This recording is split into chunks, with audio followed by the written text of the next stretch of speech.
ahano magtada coffee with Tom ming tabiri ba pumna magpu taram okchabaga loina na thagat pa phongdokchari ngasisu adongidamakta anoba gesama puduna lakchari isaigi lamda iramdam asida saruk chaungna pham kanba ngambikhrabi aikoi punamaki salam Sophia ahano magtada Salam Sophia bu Tom TV gi maikei de haijarupada hara hora biraktuna agoi studio da lengsing birakpai da makta Tom TV gi maikei de hot sinjaraga ayakna thakadu phongdokchari yam khurumjari aduga khoi wari watai sanadringai mangoina na akhoi gi viewers sing da Salam Sophia gi isai taning bagi khorang base amtang phada bibo ina thamoi pelhan na bai da makta isai amtang hana sakpi kudol tobi oh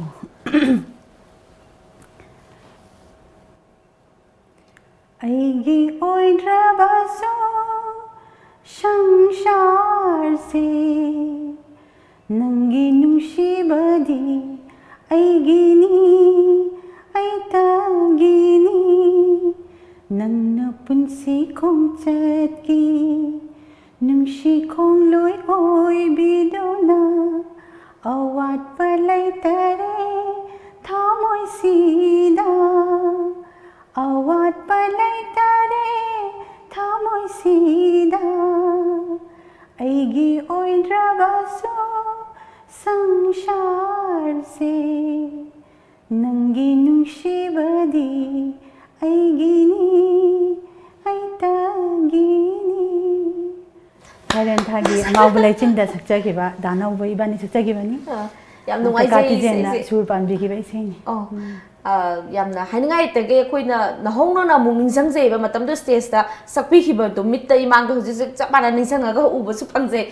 ahong bu su lai biramdri adu makha sathajar poina hujiti ningola moina yum pan birabani na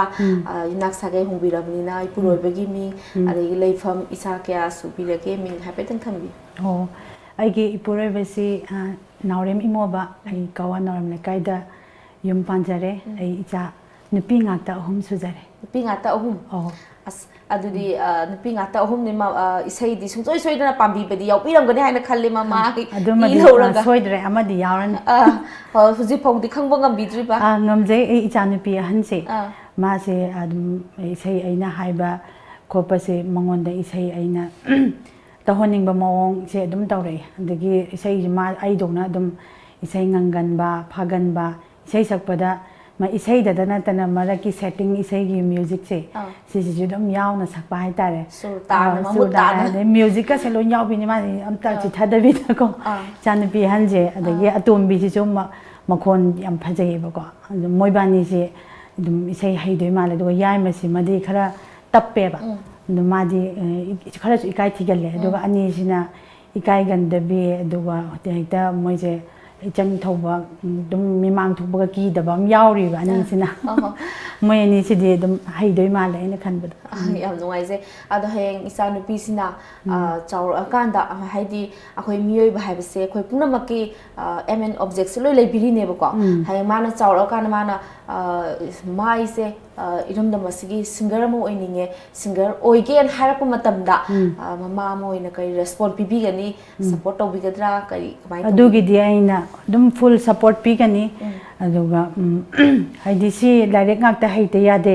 isai ngakta sakta yade adu magi mana pami ba mai mawong do karamba line na mana pamjari ba zat no haibdo aina madu da mana pamjari ba du da phajana aina makhong sombi ge aina mama mo ina khalle थागत जै अखोगी कई हाइनी अखोगी इरमदम असिदा को सकपी अमा ओइना वखल यम चाउना इसाबुसु अदुमाइना पाम्बल बिला आगदी इसाबुसु support तौबिनि ताकपिरिसे हाइनिंगा लेतेने यम नुंगाइ जै अदुगा अखोई singer अमा ओइना भोटनबद को इसासी इसागी चही क्यादगी होनबिरखिगे ओजा कनागी मखादा तंबिरखिबनो अदुम छु हाइपेतन थम एसे आइना Boy boy jawragadi ai se adum imane hek pokpirakpadagi ai in bonoina aigi isegi khara machak khara khaidi khara isidi line na phajana khon phajana pibiramba sigumaina madi pi thokpirame adugi matungde isei je sungtam tamdringai da aina isei cinema oiro aina isei cinema haiti thaina gi jangli film dil dil pyar pyar mein kya janure kai je sum cinema yenganda ꯑꯩꯗꯤ ꯅꯣꯡꯉꯥꯜꯂꯀꯥꯟꯗ ꯈꯪꯗꯕꯤꯗ ꯑꯗꯨꯝ ꯍꯦꯛꯇ ꯉꯪꯉꯒ ꯊꯣꯛꯄ ꯍꯥꯏꯇꯥꯔꯦ ꯑꯗꯨꯃꯥꯏꯅ ꯑꯗꯨꯝ pickup ꯇꯧꯕꯒꯤ ꯁꯨꯔꯁꯦ ꯁꯨꯝ ꯑꯗꯨꯒꯨꯝꯕ ꯑꯃ ꯂꯩꯕꯁꯦ ꯏꯈꯨꯔꯥ ꯃꯌꯥꯝꯁꯤꯡꯁꯤꯅ ꯑꯩꯕꯨ ꯐꯥꯕꯤꯔꯒ ꯁꯨꯃꯥꯡꯁꯤꯗ ꯃꯣꯏ ꯃꯌꯥꯝ ꯇꯧꯔ ꯁꯥꯍꯟꯕ ꯏꯁꯩ ꯁꯨꯡꯇꯝ ꯇꯝꯗ꯭ꯔꯤꯉꯩꯗ ꯑꯗꯨꯃꯥꯏꯅ ꯇꯧꯕꯗꯨꯗꯒꯤ ꯑꯩꯈꯣꯏ ꯕꯕꯥꯁꯤꯅ ꯑꯩꯁꯦ ꯀꯥꯝꯂꯀꯥꯏ ꯑꯣꯖꯥ ꯗꯣꯂꯦꯟ ꯍꯥꯏꯅ ꯑꯃ ꯂꯩꯔꯤ ꯍꯧꯖꯤꯛꯁꯨ ꯃꯥꯏ ꯃꯅꯥꯛꯁꯤꯗ ꯃꯥꯏ ꯃꯃꯥꯟꯅꯕꯅꯤꯅ ꯄꯨꯕꯤꯔꯒ ꯑꯗꯨꯃꯥꯏꯅ ꯇꯧꯔꯒ ꯃꯉꯣꯟꯗꯒꯤ ꯏꯁꯩ ꯇꯝꯕ ꯍꯧꯔꯛꯈꯤ ꯑꯗꯣ ꯑꯣꯖꯥꯁꯤꯅ ꯍꯥꯏꯕꯤꯔꯛꯈꯤꯕ ꯃꯇꯝꯗꯨꯗ ꯇꯥꯏꯕꯣꯆꯥ ꯀꯧꯋꯦꯕꯀꯣ ꯑꯩꯈꯣꯏ ꯕꯥꯁꯤꯅ ꯇꯥꯏꯕꯣꯆꯥ ꯁꯤꯉꯥꯡꯁꯤꯅꯕꯨ ꯍꯦꯛ ꯐꯥꯎꯗ꯭ꯔꯕ ꯑꯩ ꯂꯩꯕꯥꯛ ꯈꯨꯠꯇꯨꯝ ꯁꯨꯒꯦ ꯀꯥꯏꯅ ꯃꯣꯏ ꯑꯪꯀꯛ ꯊꯥꯏꯅꯒꯤ ꯋꯥꯔꯣꯜ ꯑꯃ ꯂꯩꯗꯥꯏꯅ ꯑꯗꯨꯃꯥꯏꯅ ꯍꯥꯏꯔꯛꯈꯤ ꯑꯗ ꯑꯔꯤ ꯀꯥꯏ ꯑꯩꯈꯣꯏ ꯀ꯭ꯂꯥꯁꯤꯀꯦꯜꯒꯤ ꯏꯁꯩꯁꯦ ꯃꯥꯅ ꯇꯝꯕꯤꯔꯛꯑꯦꯕꯀꯣ ꯑꯗ ꯑꯩꯅ ꯍꯜꯂꯛꯑꯒ ꯑꯉꯥꯡꯒꯤꯅ ꯄꯛꯁꯛꯇꯒ ꯁꯛꯇꯅ ꯁꯨꯝ ꯇꯧꯔꯒ ꯑꯩꯈꯣꯏ ꯕꯥꯁꯤꯅ ꯀꯝꯄꯤꯇꯤꯁꯟ ꯃꯌꯥꯝ ꯑꯃ ꯌꯥꯎꯍꯟꯈꯤꯕ ꯑꯗꯨꯃꯥꯏꯅ ꯇꯧꯔꯒ ꯑꯩꯒꯤ ꯑꯦꯆꯤꯞꯃꯦꯟ ꯃꯌꯥꯝ ꯑꯃ ꯍꯥꯏꯗꯤ ꯐꯥꯔꯁ ꯁꯦꯀꯦꯟ ꯍꯥꯏꯗꯤ ꯑꯣꯜ ꯏꯟꯗꯤꯌꯥ ꯀꯝꯄꯤꯇꯤꯁꯟꯗ ꯇꯥꯃꯤꯜ ꯁꯪꯒꯝꯅ ꯁꯤꯟꯕꯤꯈꯤꯕ ꯑꯗꯨꯗ ꯐꯥꯔꯁ ꯄꯣꯖꯤꯁꯟ ꯂꯧꯖꯔꯛꯈꯤꯕ ꯑꯩꯈꯣꯏꯒꯤ ꯕꯕꯥꯁꯤꯅ ꯑꯗꯨꯃꯥꯏꯅ ꯇꯧꯔꯒ ꯌꯥꯝ ꯄꯤꯛꯏꯉꯩ ꯃꯇꯝꯗꯒꯤ ꯑꯗꯨꯝ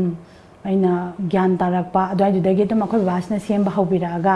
ꯑꯗꯨꯃꯥꯏꯅ ꯇꯧꯔꯒ ꯑꯩꯈꯣꯏ ꯏꯈꯨꯔꯥ ꯀꯀꯥ ꯈꯝꯕ ꯁꯂꯥꯝ ISTBꯗ ꯂꯩꯔꯤꯕꯁꯦ ꯃꯥꯁꯤꯅ ꯖꯦꯝ ꯍꯣꯜꯗ ꯄꯨꯊꯣꯛꯄꯤꯔꯒ ꯑꯗꯨꯃꯥꯏꯅ ꯁꯨꯝ ꯄꯨꯊꯣꯛꯄꯤꯔꯛꯄꯗꯒꯤ ꯑꯗꯨꯃꯥꯏꯅ ꯁꯨꯝ ꯑꯗꯨꯝ ꯑꯉꯥꯡ ꯑꯣꯏꯔꯤꯉꯩꯗ ꯍꯧꯅ ꯑꯗꯨꯝ ꯆꯍꯤ ꯑꯗꯨꯝ 5 ꯑꯗꯨꯋꯥꯏꯗꯒꯨꯝꯕꯗꯒꯤ ꯑꯗꯨꯝ ꯑꯣꯏꯔꯝꯗꯧꯕ ꯃꯥꯜꯂꯦ ꯑꯗꯨꯋꯥꯏꯗꯨꯗꯒꯤ ꯑꯗꯨꯝ ꯏꯄꯥꯅ ꯁꯦꯝꯕꯤꯔꯛꯄ ꯏꯈꯨꯔꯥꯅ ꯄꯨꯊꯣꯛꯄꯤꯔꯛꯄ ꯃꯌꯥꯝꯗꯨꯅ ꯐꯦꯃꯤꯂꯤ ꯃꯌꯥꯝꯅꯀꯣ ꯁꯞꯄꯣꯔꯠ ꯇꯧꯗꯨꯅ ꯃꯌꯥꯝꯅ ꯍꯧꯖꯤꯛ ꯈꯔ ꯈꯪꯕꯤꯕ ꯑꯣꯏꯔꯦ ꯍꯥꯏꯇꯥꯔꯦ ꯑꯗꯨꯕꯨ ꯁꯞꯄꯣꯔꯠ ꯐꯅ ꯇꯧꯕꯤꯔꯒꯁꯨ ꯏꯁꯥꯗ ꯏꯁꯣꯔꯅ ꯈꯨꯗꯣꯜꯁꯦ ꯇꯝꯕꯤꯔꯝꯗ꯭ꯔꯒꯗꯤ ꯏꯟꯕꯣꯜ ꯀ꯭ꯋꯥꯂꯤꯇꯤꯁꯦ ꯌꯥꯎꯕꯤꯔꯝꯗ꯭ꯔꯒꯗꯤ ꯁꯛꯅꯤꯡꯉꯦ ꯍꯥꯏꯔꯒꯁꯨ ꯎꯄꯥꯏ ꯂꯩꯔꯣꯏꯗꯣꯏꯅꯦꯕꯀꯣ ꯑꯗꯣ ꯑꯗꯨꯒꯤ ꯃꯇꯨꯡ ꯏꯟꯅ ꯁꯞꯄꯣꯔꯠꯁꯨ ꯇꯧꯕꯤꯔꯤꯕꯁꯦ ꯐꯦꯃꯤꯂꯤꯅ ꯑꯟꯗꯔꯁꯇꯦꯟ ꯇꯧꯕꯤꯗꯅ ꯍꯥꯏꯗꯤ ꯄꯤꯛꯏꯉꯩꯗꯒꯤ ꯁꯂꯥꯝ ꯁꯣꯐꯤꯌꯥꯁꯦ ꯏꯁꯩ ꯁꯟꯕꯗ ꯃꯥꯏ ꯄꯥꯛꯀꯅꯤ ꯍꯥꯏꯅ ꯈꯟꯕꯤꯔꯝꯕ ꯋꯥꯈꯜꯗꯨꯅꯃꯛꯅꯦꯕ ꯉꯁꯤꯁꯦ ꯃꯌꯥꯝ ꯄꯨꯝꯅꯃꯛꯀꯤ ꯊꯃꯣꯏꯕꯨ ꯖꯣꯏ ꯇꯧꯕ ꯉꯝꯕꯤꯔꯤꯁꯦ ꯌꯥꯝ ꯅꯨꯡꯉꯥꯏꯖꯩ ꯑꯗꯨꯒ ꯑꯍꯥꯟꯕꯗꯀꯣ ꯑꯩꯈꯣꯏꯒꯤ ꯁꯂꯥꯝ ꯁꯣꯐꯤꯌꯥꯅ ꯏꯁꯩ ꯑꯍꯥꯟꯕ ꯁꯛꯄꯤꯈꯤꯕ ꯏꯁꯩꯁꯦ ꯃꯌꯥꯝꯅ ꯁꯂꯥꯝ ꯁꯣꯐꯤꯌꯥꯅꯤ ꯍꯥꯏꯅ ꯈꯪꯕꯤꯈꯤꯕ ꯏꯁꯩꯁꯦ ꯑꯝꯇ ꯈꯨꯗꯣꯜ ꯇꯧꯕꯤꯌꯨ ꯑꯩꯈꯣꯏ ꯚꯤꯌꯔꯁꯤꯡꯗ ꯈꯨꯗꯣꯜ ꯇꯝꯖꯒꯦ ꯏꯁꯩ ꯁꯛꯄ ꯑꯍꯥꯟꯕꯒꯤ ꯑꯣꯏꯅꯗꯤ ꯑꯩꯅ ꯁꯨꯝ ꯄꯤꯂꯨ ꯄ꯭ꯔꯗꯛꯁꯟꯗꯒꯤ ꯍꯧꯖꯔꯛꯄꯅꯤ ꯅꯛꯅ ꯂꯥꯞꯈꯤ ꯀꯔꯝꯕ ꯖꯥꯗꯨꯅꯣ ꯑꯗꯨꯒꯁꯨ ꯑꯗꯨꯒꯤ ꯏꯁꯩꯗꯨꯗꯤ ꯌꯥꯝꯅ ꯈꯪꯅꯈꯤꯕ ꯑꯣꯏꯗꯦ ꯃꯊꯪꯗ ꯑꯃꯨꯛ ꯗꯈꯤꯅꯥ ꯍꯥꯏꯅ ꯇꯦꯂꯤ ꯐꯤꯜꯝ ꯑꯃꯗ ꯑꯃꯨꯛ ꯁꯛꯆꯈꯤ ꯑꯗꯨꯏꯗꯨꯅ ꯅꯤꯉꯣꯜ ꯆꯥꯛꯀꯧꯕꯒꯤ ꯏꯁꯩ ꯑꯣꯏꯅ ꯇꯧꯔꯒ ꯑꯗꯨꯁꯨ ꯑꯗꯨꯝ ꯈꯔ ꯅꯤꯝꯕꯨ ꯈꯪꯅꯔꯒ ꯁꯦꯒꯥ ꯀꯥꯏꯅ ꯈꯪꯕꯤꯈꯤꯕꯁꯤꯗꯤ ꯂꯥꯏꯕꯛꯀꯤ ꯆꯟꯗꯟ ꯁꯤꯅ ꯈꯪꯈꯤꯕꯅꯦ ꯑꯗꯨꯗꯤ ꯁꯤ ꯑꯣꯏꯅ ꯁꯛꯆ ꯇꯥꯕꯅꯦꯕ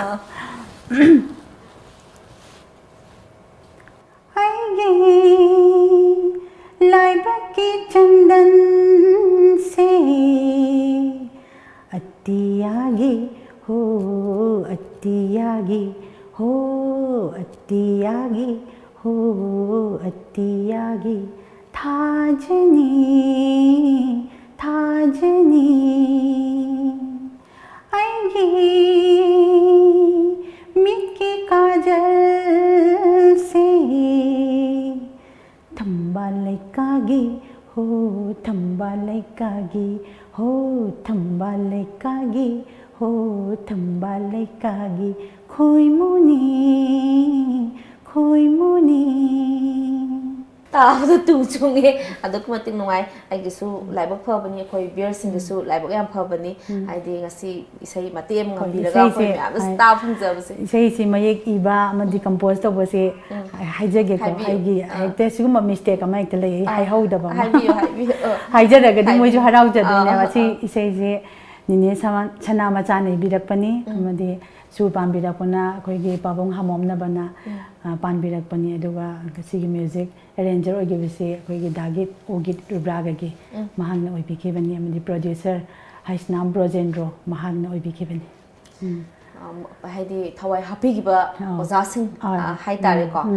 याम नुंगाइजै मखा चथर चरपोइना अखोइगे सलाम सोफियाना इसैगी लमसिदा को जर्नी से याम सांगना चले मसिगी मरक सिदा अखोइगे माई पाकनबगी लंबी खोंग थांजलपसे सिदैसा थेंगनखिबा अखोइगे काउंगमद्रबा थौदोकसिंग खरा सोइदग लेबिरंगने हाइना खंजै मदुगी खचितंग थंबियो अखोइ ma'am Pune खंगना sum horok pada ina sum kau kau rai that's the kind of the kunung mamang se sta high school nate BBKG na malinkalame ko konung ko gi oil palm ga lady do school la malay rame ba dai duda ise am angang oiri dai duda ise ai dugi ise silong de su tamjarame ba ko dugi thogla ga break leading ise ista ko ba na dai duda sahi mang de na bane na tamhallame ba lam ba se ista dugi teacher de ra kainoma function ama tawe ba ko to ba se ista crowd si kan am te leite ba ai yeng bi na bo kai audience tumba like the duga akoi gi oja khara adagi akoi gi pungyai ba koi stage ta leidi ba khara khak adai chum targa aina barana ta khata he re ne isai hindi yari dum matam da lata mangeshkar na sakpa se aina sakpa haugalak pa se ista ko mi je khage chi dagi gorong gorong gorong gorong chenja la ga dagi bus ma tak dagi garang rang ka khala ga ekta nga tang se ekta phul loi gi bedo ai matam da dai sai angang oi ri am phauja ba su na tri ko kanam khangbi ba na tri adai da damai tawraga phul loi gi ba dui du gi makeup to ma di aina su gau gau jara roi punsi da dum ningjanga ga yam harau ba makeup am oi gi bai tare mi ga imta leram da bodo damai tawraga isei do ta ba da chenjan birak tana damai tawraga phul loi gi do singer gi di ko ai di nungai jaba makeup oi doine hoi hoi damai chenjan biraga isei dum ma da loin phul loi gi bodo da ai yam nungai ba makeup mo oi gi adu matam sang na su adu gi makha ta na su dum adu degi haughri hai tare ne mai sorna mai ojan mai pak poi lambi se pibi base aw mane mathang mathang isai kaya ama su dum chatana ahing kaya ama isai je awa ba kaya am khanga ga nongan baga yaw ra ko ni akoi gi iram da masda laizari ba audience sing ji penbi na bane tawjari se ko adu makoi na su penbi dana dum isai je makha ta na ngasi phauba kaubi dana salam Sophia bu ningjang bi dana ngasi phauba da dum leibiri mai akoi gi thamoi da son duna dum leibiri kari manung gi isai je to khrino haiba wahang ji am hangbi ba asigi matang ji akoi gi viewers sing da chamam nari ba isai to khiba ji haibe to khiba maram se ai se in interview ma yaujari ba kaino gi akoi isai oja khan bagi nobodia gi adugi dai se waiting list ta legi ba waiting list ta legi sa mayam sna khalle haina hekta khan gi ba ma su leire adu dagi aina adugi thabak tu madi tauja hodre adu maina ma hekta aina chakhi bida maina adu da leire daina hekta hairak pa ma su yaoi ba ko adagi undu marak sa mu ai je mu luhong grabani na adagi mau ai si makta bu khara di break late te yarak tre ko icha semba khot pa icha ai ni mama yaw de ya de mapa da layu ya de ba adu maina break le ya adu hajikti aigi icha nupi atombi si chahi ahum ga tha ahum admai suram ni lai horo ko lo ya bado wari chana ba yare ba ko ana ai sei da dum onjan jara lagni haji admaina break lay gibani hai tare admaina aina hek chap nang nobody ada lay re dai ne admaina ek ta hai rak pa ek ta adudi makhada na koi isai se makhada na sakpina bagi haibirak matamda chapi khidra chachadra di kai no isai sakchara ge na le jari bani na matam sang na punsi sima ko ahoi iram da masigi singer ma oina dum seba to bi oi bi ona su tom tv mai ke de ke so hai jari oi jage ado makhata jar poina ahoi isai se am ngang ba hai tare isai ja ta da isai sa tanja se phangi ngai da khoi khai am ta haw ke hai bai wakan je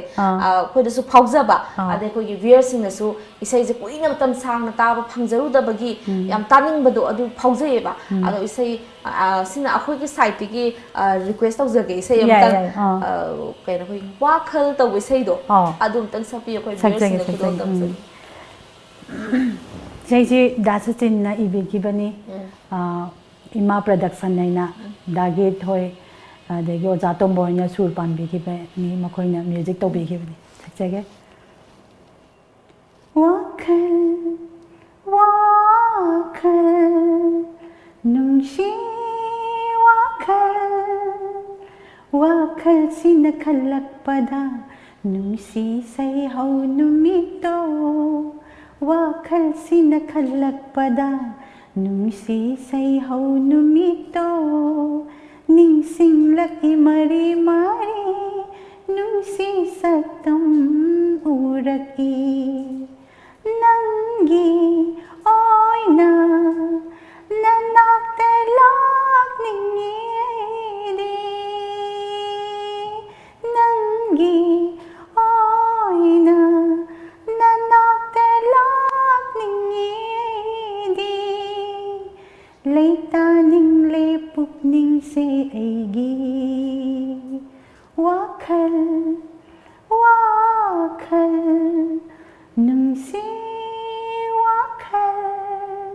इसे से अखोइना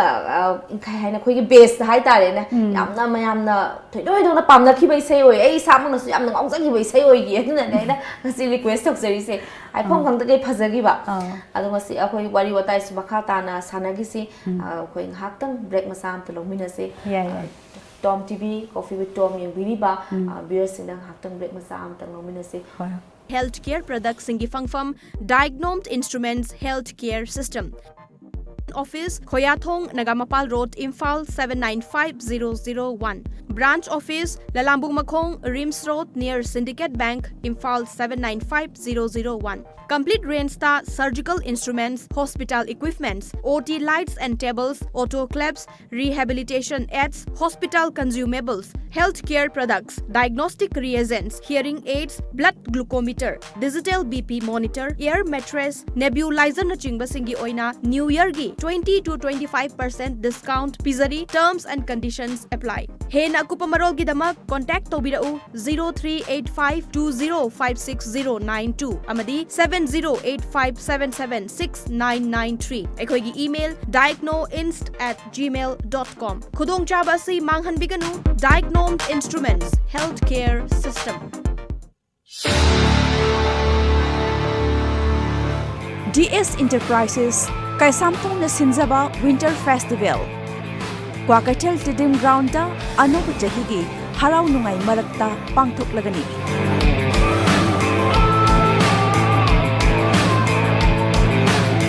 Pukning Sigsinangay Oiraba International Stallsing Indigenous Food Item Handloom and Handicraft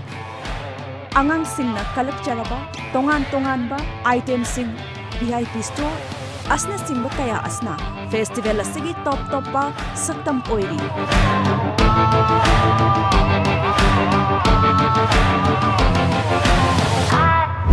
Lengsing View Saruk Yabiu DS Enterprises Kaisamthonggi Winter Festival Wakatal Tidim Ground December 16 Nang nupadubu mayamana yapote lobu chakhra natro Chakrima aduidi cha injang du loisanaba tawrodana Bishondubu totpa lorabadi injangi di thawraga lorabane adu ima dukandagi bishondugo machanduga leibiruragera hoi hoi ima logirurake bungo besolamaga masalamaga dapi ne Kanglipang spices industry gi production lobiron iramnang gi posuere pojan yu yaudre chang soktre aduine KSI na hogi ba sei try panji da pusoi ba production Yamrazan ginger powder, chili powder, turmeric powder, cinnamon powder, methi jeera powder, amadi hairi bo. Loinana sa masal amadi machalla powwa. Mayang manada ba packaging system so oirba. Manipur da yan anboina spices industry da ISO 9001 2008 amadi ISO 9001 2015 phangmada natana trademark su registration tawraba KSI gi product mak sizinabiu. Sina khwai de hena pharena boni na pire inni Ima KSI product sidi yam phabane Matalgi sasenaba product singdagi cheksinbiu Kanglaipak Spices Industry na puthokpa Majalgi atopa manaba manufacturing unit amata leizade KSI na puthokpa Majalgi asengba product sing asibu khangnabagidama packaging da KSI logo Kanglaipak Spices Industry yaubara haina check tobiu amasung packaging da ISO 9001-2008 or ISO 9001 or 2015 asi yaubara haina check tobiu Lalamung Makhong Takhelamam Lekai Rims Road Factory Thangwaiban Sinam Lekai haina thari basin nataba atopa amata Majalgi asengba product natte sasinaba amasung malhanba singdagi cheksinbiu Hena kupamarol khangnaba lengsinbirau Machal Kanglaipak Spices Industry Lalamung Makhong Takhelamam Lekai Rims Road Factory Thangmiban Sinam Lekai near Lamphel Lampak natraga logon tobiu www.machalspices.com or Facebook/machalspices natraga email tobirau info@machalspices.com break ki matungda taramna okcheri makha cha thajar poina khoigi isai se ko masing atuki matik yamna di sakpigre ado haibe isai se khoigi matam do album ga film ga yanaraga chappa matam su oi maro khara lepa matungda hujik pusi amuk tu lakpiri sigi kaino se ado punna isai kyam kadi sakpigre Isai akoina saglapum matamdo audio gumba na nga dugumba matam ngatani na isai cassette amada isai tara adumaina tara adumaina chanbanina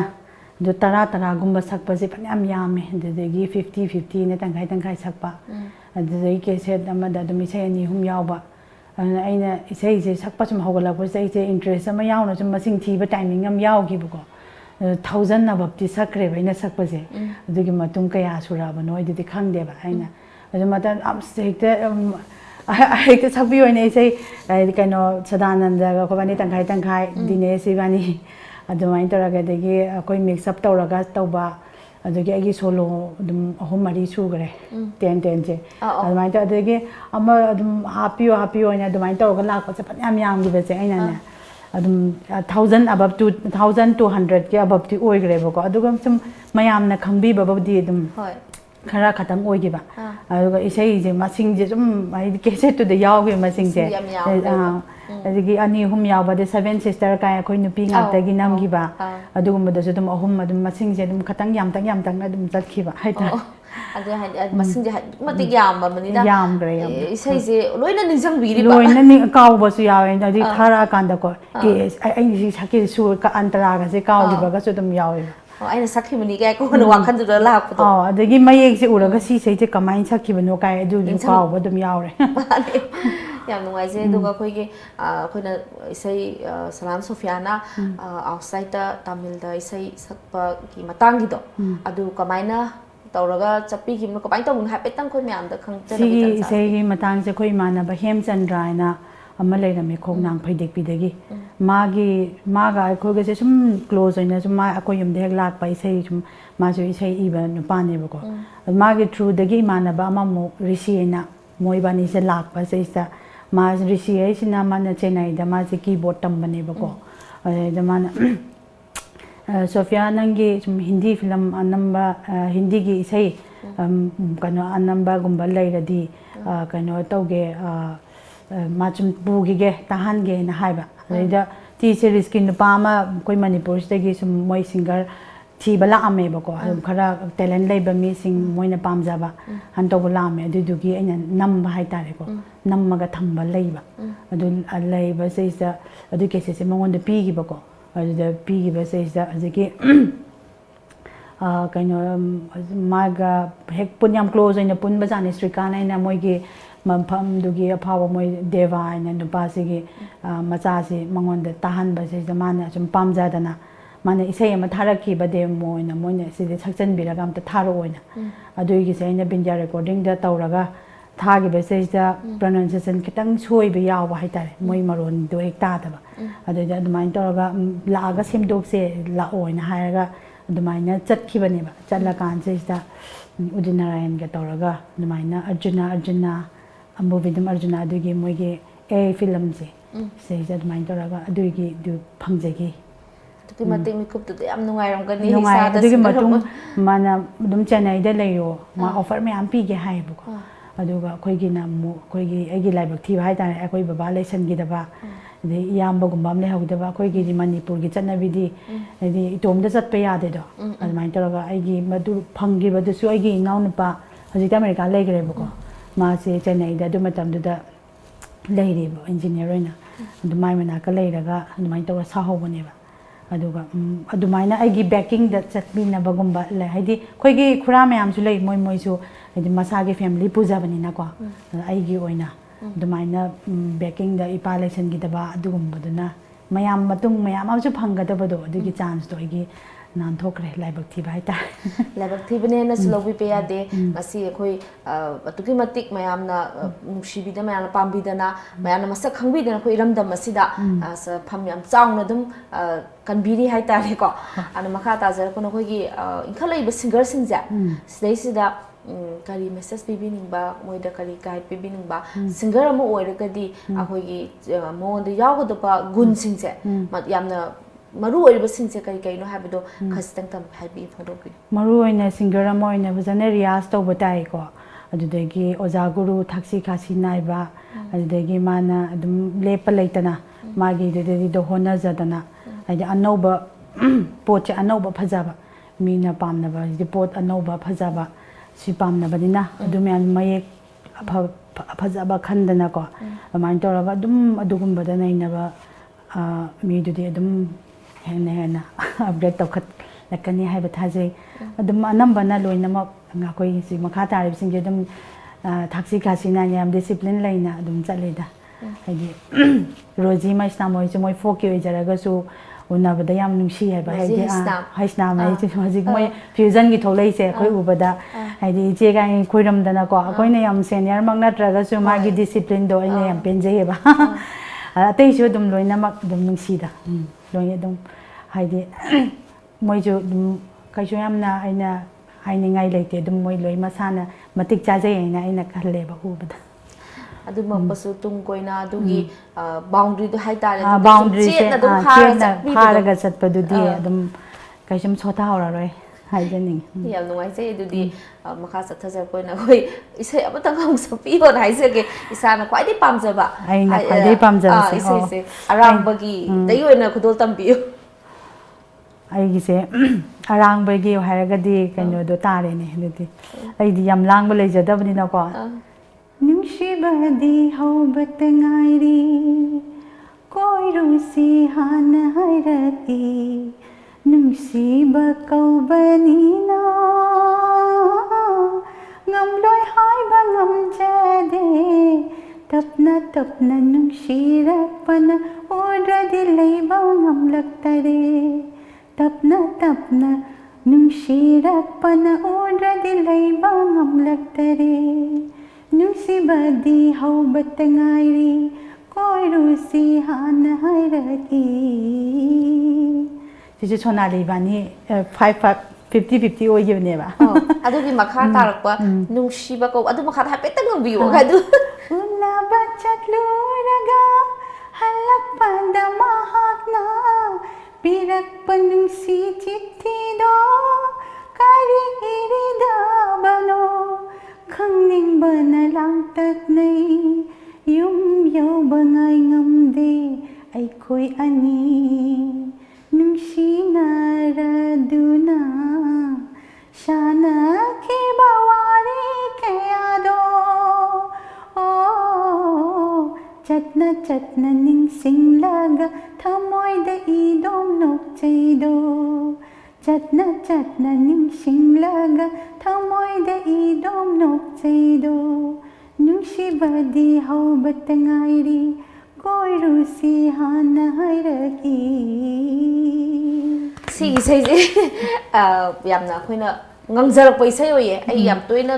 ꯍꯥꯏꯗꯤ ꯍꯩꯖꯗ꯭ꯔꯒꯁꯨ ꯀꯣ ꯑꯗꯨꯝ ꯉꯪꯖꯕ ꯏꯁꯩ ꯑꯣꯏ ꯑꯗꯣ ꯍꯧꯖꯤꯛ ꯍꯧꯖꯤꯛꯁꯨ ꯑꯗꯨ ꯏꯁꯩꯗꯣ ꯑꯗꯨꯝ ꯌꯥꯝ ꯄꯥꯝꯅꯔꯤ ꯍꯧꯖꯤꯛ ꯑꯩꯈꯣꯏꯒꯤ ꯌꯨꯇ꯭ꯌꯨꯕꯇꯁꯨ ꯀꯩꯁꯨ ꯌꯥꯝ ꯅꯧꯅ ꯑꯃꯨꯛ ꯄꯥꯡꯈꯠꯅꯔꯛꯄꯒꯤ ꯑꯃꯨꯛ ꯇꯥꯟꯅꯔꯤ ꯌꯦꯡꯅꯔꯤꯑꯕ ꯍꯧꯖꯤꯛꯁꯦ